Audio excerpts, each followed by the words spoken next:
Hello, magical souls. Happy Friday. How are you doing? So, I thought I would end the week. I'm feeling pretty good, very creative, very productive this week. So, it kind of inspired me to come on and share with you some of the things, ways that I've been working and creating in my life and business, because I wanted to share them with you in case you wanted to pick up any of these for yourself. And I find that these are ways of working and utilizing my energy. So, I invite you to just receive if this is what you want to tune into, and pick up anything that resonates with you and drop anything that doesn't, because we're all very much created differently with our energy. So I'm only speaking from my own experience in my body. This is what works for me with my energy system, and I've learned a lot about my own energy and energy in general since I lost all of my energy. So back in sort of like 10 years ago now, where I got very ill with ME, chronic fatigue, and I was to the point of housebound. And when I didn't have a single drop of energy in my body to even digest food properly and move about, and I was stuck and housebound, having come through that and recovered, I'm kind of mildly, or maybe a lot actually, obsessed with energy. I'm obsessed with energy management and how best to utilize our own energy flows, because we're so different. So one of the things I love helping people with is figuring out, like, not just what they're creating, but how are you creating what you're creating. So I've written notes and everything, because I'm going to stay super focused on this live stream. I like to ramble sometimes, but this one feels more focused, and I wanted to just share 11 things that kind of, like, some of them are small and maybe kind of even silly, and some of them are more, real substantial things that I worked with. So I wanted to just take you through my ways, and you can just see what resonates with you. So number one, nice and simple, no working Monday mornings. So I know for some of you that's going to feel like, wow, expansive, I love it. Some of you are going to go, who the hell does she think she is? Well, I'll tell you who I think I am. I am a creator being. So same as you, we came to create how we want to live. And I think the whole structure that we've got, 9 to 5, Monday to Friday, there is nothing wrong with that, but we're not all here for that. And we're also, we work differently. Some of us are morning people, some of us are night owls. We've got a whole combination, and this is where I feel very very sort of powerfully tapped into that. I know my strengths in my energy, and so Monday mornings for me, and I'll tell you where this also came from, is not that, I did the whole legal thing, getting up early, commuting, all of that. But I find on a Monday morning, probably because of the collective energy, is so geared towards Monday morning, let's smash our goals, let's start this week productively and get everything done Monday morning. And I find it exhausting. I find when I tap into that energy, I want to do the complete and utter opposite. So you probably find me more likely to work on a Friday night or a Saturday afternoon, super productive, when maybe everyone's taking time to chill. But Monday mornings are my chill time. So I don't work Monday mornings. I stopped having client sessions Monday mornings a long time ago. And now I start my week really it's about, for me, really filling myself up, really setting the tone for my week, taking time to tap into the vision for my week as well as the bigger vision, and using that time. It's very, very inwards for me. I start every day like that, but Monday is the way that I start the week. So I give myself a nice big space. So obviously, work that in whichever way resonates with you. But it's really important to me now that I don't just get up on a Monday morning and just start doing stuff. It just doesn't suit my energy type. So I love what I've created, and I love Mondays for that reason. So I don't work Monday mornings. I get very creative kind of later in the day on a Monday. All right, so number two, I have set client days. Off the back of that, I used to do this thing where I just used to do, like, I kind of just never really thought about when I booked client sessions in. I just used to book them whenever. Now I'm very structured in how I do it. So I have typical client days. I'll kind of do them in the same space of time, and I don't really deviate from that. So I've got a real boundary around my client days and when I'm going to give to clients, because to me it's not just like, oh, it's a session. I'm really pouring energy into that, and I love to do it that way. That's how I work, because my energy is very expansive. So it's really important for me to have proper client days and days where I'm not doing that at all and I'm in another kind of different vibe, which leads me to number three. batching my activities. This was a real game changer for me when I started doing it last year for real, kind of, yeah, for real. So how I used to do it, and you're going to resonate with this if you're someone like me who's maybe got your own business, or you're creating things and you're kind of spinning all the plates, wearing all the hats. I used to every day try and do, you know, something to do with my messaging, something to do with my marketing, something to do with my writing, something to do with my client communication, all these different pieces. And I liked it for a while because it gave me variety. I was, you know, I felt like I was getting a lot done, but then it started to really wear me out, and I started to feel really pulled in my energy, and I didn't really feel like I was on the recipe really for another burnout. And I thought, I've been here before, this isn't working for me. So what I decided to do was batch my activities. So now how I do it, and if this is you, test it out. The only way to know is test out different things, and I've tested out a lot of different things. But for me personally, I know now that I have a day where I create content. Maybe I create content every day, but I have like a specific day where I create a batch of content that I need for certain purposes. I have a client day, I maybe have another client day. I have a day where I do like my admin. I have a part of the day where I'll do like marketing and behind the scenes stuff. I'll have like another part of the week where I go into like CEO mode and the vision for my business, and I kind of work on that. So I have these different parts, and I find that when I batch myself in, it's like energy flow. I'm not having to go from client session to create an email to do a live stream to, you know, do something to do with my funnel. You know, I'm zigzagging. This way I'm in creativity mode. Oh, I'm in client giving support mode. Okay, so it's kind of like it flows, and it seems to really work for me. So I highly encourage that for you to try it out. Number 4, setting my timer. This is a great one for procrastination. So I've got a lot of things done by doing this. I've been doing this for years, actually. There is a name for this. There's a technique and there's a book about it, but I've never known what it's called. But it's setting a timer for 25 minutes. So let's say you've got to do this task, and this task, and it all feels a bit overwhelming. And then we put it off, we procrastinate, and we don't do it. Same for me when I was writing my book. I was like, I don't want to, for some reason, sit down in the chair and do it. So I just got my timer out. I hit 25 minutes and I told myself I'm just going to do this task for 25 minutes, and that's all I'm thinking about. Switch off all distractions, notifications. I'm unavailable. I'm not going to split myself off with, you know, looking at things that are bleeping and all of that stuff, and just focus on that. And most of the time I either get the thing done in 25 minutes, or I've made a good start, then I can come back to it so much easier because I've already got rid of that procrastination. Or often I just end up going longer because I'm on a flow, and actually starting was the hardest part. So that really works. That is a really great way of just getting over your own procrastination. Like we can dive into that, we can work on that. But I tell you, if I had to keep trying to heal my procrastination and trying to understand it, where does it come from? I mean, that's a great way to procrastinate.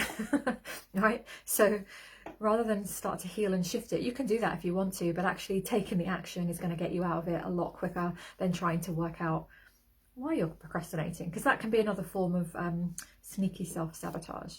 Okay. Number 5, what did I say? I can't read my own writing, hold on. Oh yeah, so it's when I get a lot of ideas. So you might resonate with this. If I get a lot of ideas and suddenly I'm like, oh, an idea for this program, I could write this book, oh, I could create a message on this, oh, I could do a 3-part thing on this, or this idea for my membership, and oh my god, I have so many ideas. It's constant. So what I used to do when I didn't know how to manage my own energy, I used to just try and do everything now, and I had this belief of, if it comes to me as a download, it's from the soul and I need to act on it. I've since realized that that is not true for me. I have ideas all the time. Like, that's not a problem. It might be, you know, we have different problems. My problem is not a lack of ideas. My problem is, what do I do with them, and do I need to act on them? So now what I do is I just let the ideas flow. If they come back and tug me again, I'll pretty much know that maybe it's something to act on, not necessarily. And then I'll schedule it. So let's say I've got this idea for a program. It's like, it just keeps coming back. Maybe I don't have room today, but I'll schedule it in sometime later. that month. So I'll just dedicate, like, I'll get to it this month. Maybe I'll look in my calendar, maybe it's a week or 2 weeks or something, you know, even a month later, but I'll put it in my calendar, I'll diarize it so that I know I'm going to come back to it. So the idea isn't lost. I can relax, I can chill out, I'll come back to the idea. And then when I then come back to the idea later in the month or in the week, I can revisit. And sometimes that idea still feels really hot and energized, and I want to do something with it. And other times when I get there, it's like, oh no, it doesn't feel such a soul aligned thing now. It just doesn't. So there's a difference between that and when an idea really comes through and it needs to be kind of birthed out that week. You start to recognize your own energy. So for me, I know the difference between, oh, this is tugging me, this needs to go out like this week. There's a difference, but a lot of the time we can just wait, because that's how we avoid overwhelm. And you know, we've got to learn how to manage our energy. There's only so much we can, like, properly with quality hold and handle and give our best to. And if you try and spread yourself through all these different things, you'll find yourself like a watered down energy with each of them. So that's just something I've learned how to do, because I have endless streams of ideas, and if I acted on every idea because I thought it was soul aligned, I mean, I'd be burnt out like within the month, because it's like never ending stream. So I've kind of made my peace and understood that about myself. The more ideas I have, the more ideas I have. So let's just park some of them. If some of them come back, then I know that maybe I want to look at them. So just spread them out, diarize them, and trust. Okay, number 6 is one I do regularly. It's just, again, off the back of that, brain dump all the ideas in my head onto paper. So as a highly creative person, you're going to have a lot of just a lot of ideas about a lot of things. So I love my whiteboard. I have a whiteboard where I just write down phrases. It could be program, new client idea, new service, next idea for the next chapter or the next book, something I want to change in my membership, something I want to add, oh my god, a new thing, make it better here, make it better here. Like, I love my ideas. I love the creative entrepreneurial part of my brain, but if I don't get it out of here and I just put it all on paper, I literally don't sleep. So I've had many nights where I've just woken up, maybe you've had this, where things are just swirling around in my mind, and it's like I could write a whole entire book at 3 a.m. and it's a really uncomfortable feeling. So I know myself to kind of just get it all out. And if I feel very full in the evenings, I'll just get a piece of paper, a notebook, write it all down, or just put it into like clouds. I like to just write words on my whiteboard, put a cloud around it, and so I just get it out of my system. So that one's highly recommended, because yeah, for creative brains, that is it's a blessing and a curse, right? It's brilliant, but it's also, you've got to put it somewhere or you'll go crazy. You'll literally go crazy. Okay, number 7 is switching up my morning routine. So I've had lots of different morning routines over the years. They've really served me. But what I've found is getting out of the kind of must do it this way, it doesn't feel fun for me. There was a time when the structure felt really important. When I was recovering, I needed some structure and I needed it. But these days, you know, to have a recipe of I must get up at this time, meditate, then do this, I don't like that anymore. And it can feel quite limiting. So I switch up my morning routines and I allow myself to do just different things every day. It's like I have a menu of things like meditation, journaling, exercise, gentle movement, bath, shower, music, I said journaling, I think, just reflective thought, affirmations. There's like a bunch of things, reading, different things. And depending on how I've woken up, depending on how I've slept, depending on how I feel emotionally, physically, I'll just now choose, like off a menu, what feels good for me this morning, and then I'll do that. So I don't force myself to do anything. Maybe some of that comes from having had quite a long kind of discipline, consistency with my meditation and my routine. So maybe that's why for me now it feels more like I can just drop that. But you tune in, obviously you'll know what serves you, but don't be afraid to mix up your morning routine. But the one thing that I always stick to with my morning is to not go onto social media and not react to emails, notifications, things pulling at me, because as soon as you start that, you've you've just been taken out of your day. And I am really, I've got a real boundary around that. So I don't do that at all. So yeah, just switching up the morning routine. And then number 8, evening. So winding down in the evenings. I've started to do this again. I always used to do it. I came off it the last few months. I've started to bring it in again, and I'm sleeping better. So I had a whole thing with sleep, partly because I was having activations and my stuff going on with my channel and energy things and upgrades, and as you know, sometimes we don't sleep when these things happen. But it was also, I wasn't doing my bit with my energy. So I've gone back to what I used to do, is really winding down in the evenings with a bath or a shower, reading, meditating, coming off the screen. It's so addictive, isn't it?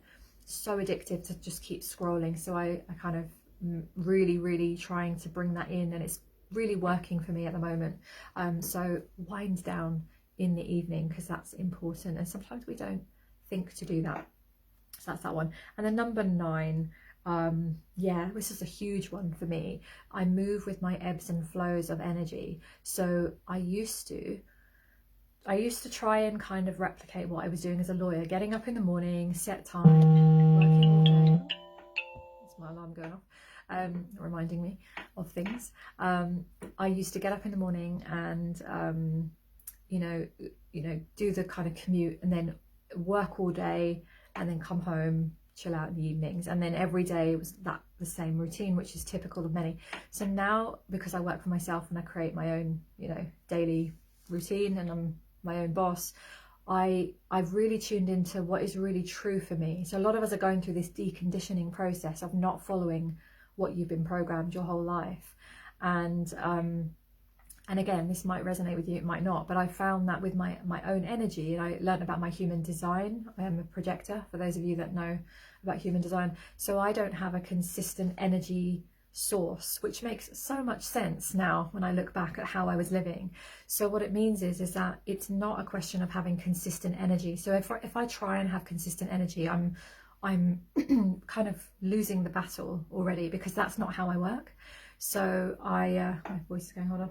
Excuse me. 1 second. I was doing a lot of recording before I jumped on here. Yeah, my voice isn't holding up. Okay. Yeah, so I was doing a lot of trying to keep up. So now what I found is that I've got these ebbs and flows. So I don't have a consistent source of energy. Doesn't mean I don't have energy, but it means it kind of, it's there and then it's not. It's there and it's not. And it's very inconsistent, as in it comes in, it's there, it's intense, and then it goes out. So I do a lot of breaking things up. I do a lot of working in chunks. I rest in between, I chill out in between. That works for me. I do shorter bursts now. But what I found, and it's the big thing that I've kind of like forgiven myself for and allowed and given myself permission for, is to really go with the ebbs and flows. So imagine, like, if I don't have a lot of energy and I don't feel like I have a lot of creative energy inside of me, I really now let myself rest and chill out. When I used to do that, I used to have this narrative telling me like, oh my God, I'm being lazy, I'm not being productive, I need to do this stuff. That was just conditioning. And I'm on that real deconditioning process. So, and then I found myself the opposite. So there were some moments where I was like, I've got so much energy, like so much of a surge of energy. I just want to create things and do all the things. So then I used to find that it was almost a bit like, I imagine like a bit of maybe how it would feel to be bipolar, right? Like the kind of, I don't know, obviously bipolar is a lot more severe than that, but I'm just talking about the kind of ups and downs, highs and lows and swings from one to another. And it was like, and then I used to think, well, what's wrong with me? Why can't I always be in that mode of doing and creating and being really productive? Because I used to love myself when I was in that mode and not when I was in the other. And then when I discovered that no, my energy type is just that. That's how it's designed.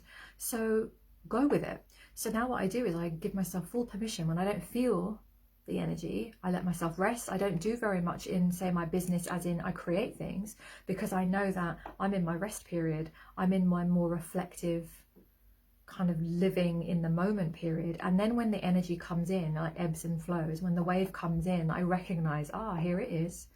super creative energy starting to swirl, and then I do this kind of like burst of, I'll record an episode of my podcast, I'll do a live stream, maybe if I'm supposed to do one another day, or I'll create this and this, and then I find that I'm more productive in those shorter bursts of time than I would be if I was trying to spread it all out and trying to do all these things all at once. So that's how I've kind of mastered my own energy. And I know a lot of people maybe have that as well. So that might be you. But if you have the consistent energy, then do what works for you, right? Because actually that is what is correct for your energy type. But it's been life-changing, that one.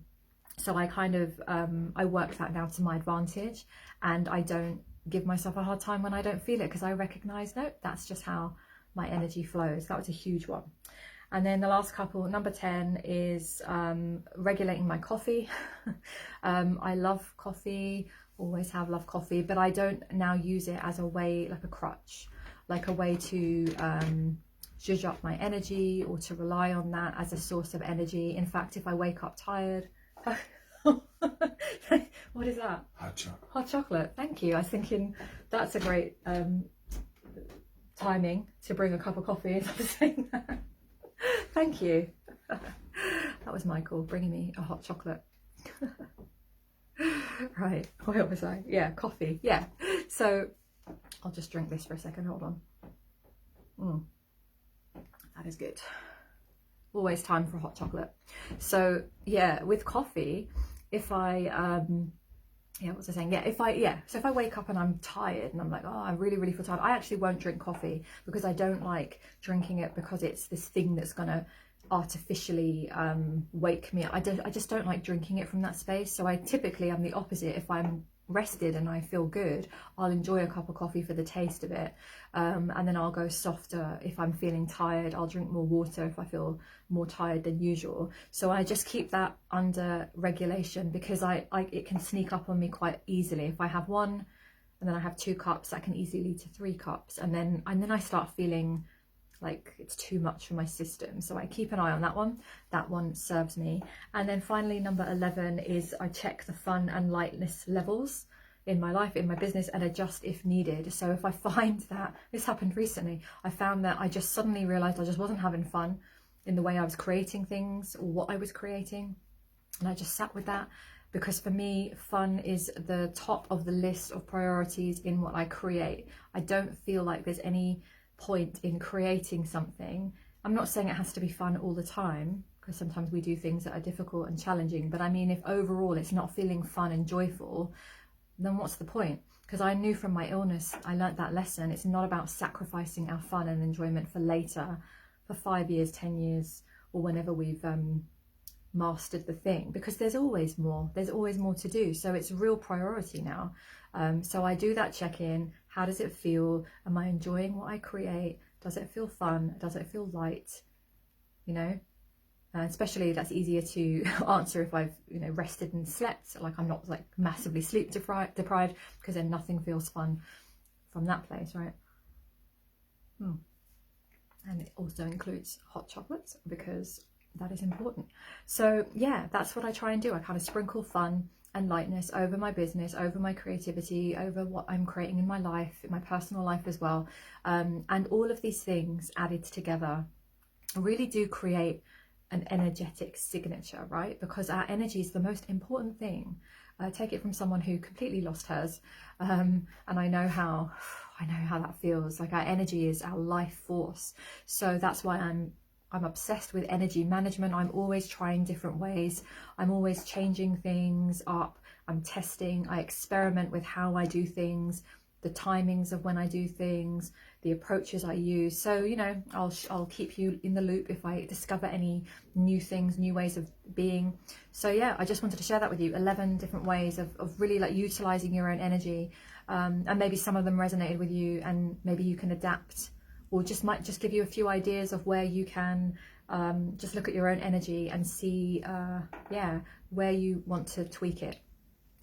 Because you've got to be supported in all that you are and all that you're doing, right? And if you're going around exhausted and not having a lot of fun and not feeling aligned and lit up, then especially if you're creating your own business like I am, you're the only one that's going to make a shift, right? You're the only one that gets to do that. And even in your personal life, even if you've got a 9 to 5 job where you're not your own boss, you still get, you know, to create your own reality, and how you set yourself up is so important. So that is it. I'm gonna switch off now.